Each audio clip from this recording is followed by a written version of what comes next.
दुख का मुख्य कारण तृष्णा है। तृष्णा का शाब्दिक अर्थ होता है इच्छा। जब इंसान को उसके इच्छा के अनुसार कोई भी वस्तु या सामान या कोई वरदान या वर नहीं मिल पाता है तो नीति के अनुसार उस व्यक्ति को दुख होता है। अर्थात दुख का मुख्य कारण तृष्णा है, इच्छा है। अगर हमें अपने जीवन में सुखी पूर्वक रहना है, अपने जीवन को सुचारू रूप से चलाना है, जीवन की सच्चाई को समझना है, तो हमें अपनी इच्छाओं पर नियंत्रण करना होगा। क्योंकि जब तक हम अपनी इच्छाओं पर नियंत्रण नहीं करते हैं तब तक दुख के ही भागी बनते रहेंगे। क्योंकि हमारे इच्छा से भगवान जो होते हैं ना, हमारे इच्छा के अनुसार कुछ भी नहीं करते हैं। जो उनको अच्छा लगता है वही करते हैं।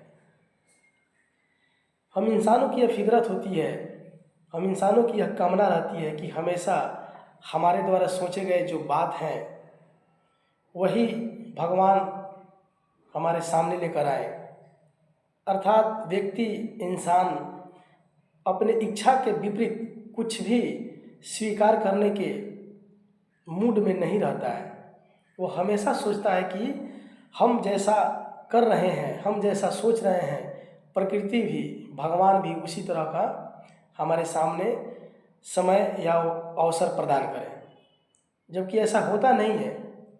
क्योंकि भगवान को जो अच्छा लगता है, प्रकृति को जो अच्छा लगता है, वही चीज़ हमारे सामने परोसते हैं और परोसने का प्रयास करते हैं।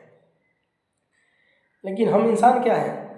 हम इंसान अपनी इच्छाओं पर नियंत्रण नहीं रख पाते हैं।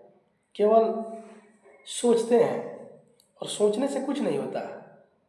ईश्वर जैसे सोचेंगे, उनकी जैसी प्रकृति होगी, वे जो चीज़ चाहेंगे हमें प्रदान करना वही चीज़ प्रदान करते हैं जो हमारे लिए अच्छा होता है। ईश्वर किसी एक व्यक्ति के नहीं होते, वो सबके बारे में सोचते हैं।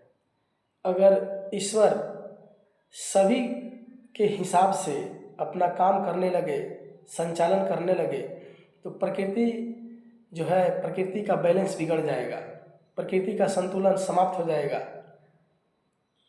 हम वही चीज़ सोचते हैं जो हमको अच्छा लगता है, लेकिन ईश्वर हमारे लिए वो चीज़ सोचते हैं, वो अवसर प्रदान करते हैं जो केवल हमारे लिए नहीं होता बल्कि पूरे समाज के कल्याण के लिए होता है। तो अगर हम चाहते हैं अपने जीवन में हमेशा सुखी पूर्वक रहना, अपने जीवन को सुखी पूर्वक व्यतीत करना, तो हमें अपने अनर्गल इच्छाओं पर नियंत्रण करना होगा। तब जाकर हमें असली सुख की अनुभूति होगी और सुख की प्राप्ति होगी।